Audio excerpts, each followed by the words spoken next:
Hi, Redeemer.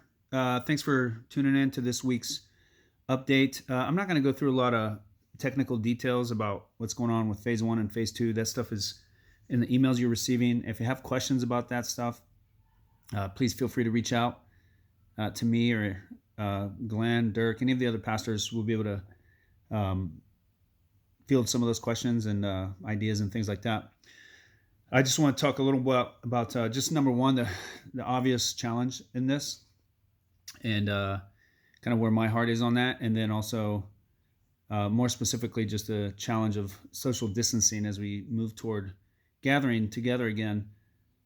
So, number one, this is unprecedented and just really difficult, and obviously, we don't have like a game a playbook to refer to for how to do this, and so we're reacting, to current events, current legislation, and things like that, and trying to move forward, and at the same time honor the authorities and the things that they're requesting, um, and but at the same time just acknowledging it's not ideal.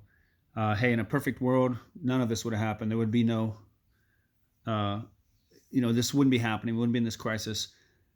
So just ask for mercy and grace as we try to walk through this, not just for the leadership. I mean, certainly the leaders are trying to make decisions and plan, and but also just for one another. One of the things that this is revealing is that we're just different, and we have different sources of information, different ways of processing, different risk tolerances, different conclusions, applications, and in one sense, that's nothing new.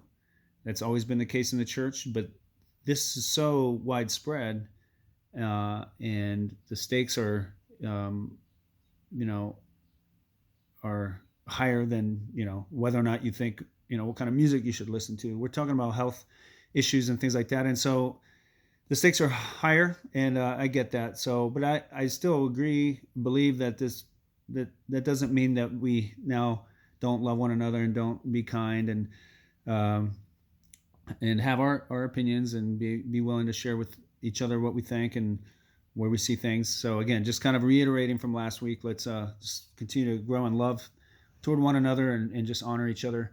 Um, More particularly, the challenge of social distancing. So, right, so we are allowed to gather as a church for gatherings, and they still want you to follow CDC guidelines, which the biggest one of that is social distancing, which means maintaining 6 feet of distance between people who are not family members. In one sense, that's we can manage that by the way we arrange seating and things like that. But that's only during the formal time. It's before and after that's really uh, kind of frankly unmanageable. And we just did a Thursday night service in Cedar Falls, and we were able to get a sense of what that felt like. And the reality is that post service, it was just really hard to manage. And so we've been talking as a PT about how to approach that. And here's where we've landed. We are encouraging social distancing and setting up the service so that it is conducive to that. Um, After the service is over, we will quickly close the auditoriums, um, and to the extent that people outside of our facility want to continue in fellowship, and and and be responsible on their own for how they abide to current restrictions. That's not something we're going to manage, can't manage, and don't desire to manage. We do desire to um, comply uh, for the foreseeable future with what the government is requiring us to do, and we want to make that feasible for you guys. But we don't want to manage. I'm not going to become the Gestapo police, walking around, spreading people apart and things like that. This is where personal responsibility comes in, and uh, yeah, people walking on that independently. But kind of the middle ground for us is we don't want to just open up a big venue, throw everyone in there, and then say we want you to social distance, but then wink, wink, nod, nod, not really. So that's our middle ground. Is we're gonna have the service. We're gonna shut down the facility, and and then from there you're free to go be who you are, and it's not my responsibility anymore to manage and micromanage those conversations in parking lots and in restaurants and homes. So there's that.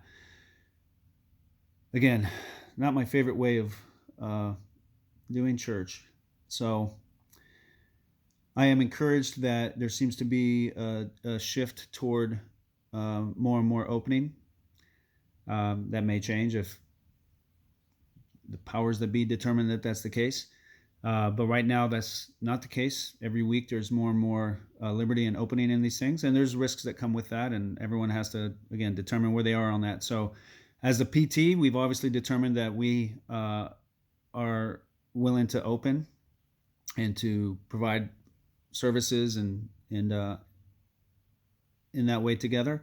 But we obviously know that not everybody's on that same page, and that's why we're continuing to offer online services and things like that, and it's good. So I don't know, maybe a year from now this will all be behind us, hopefully faster.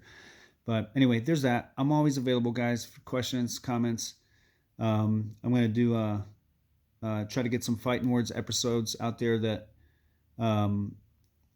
are really focusing on these issues and the different perspectives and things like that hopefully will be helpful.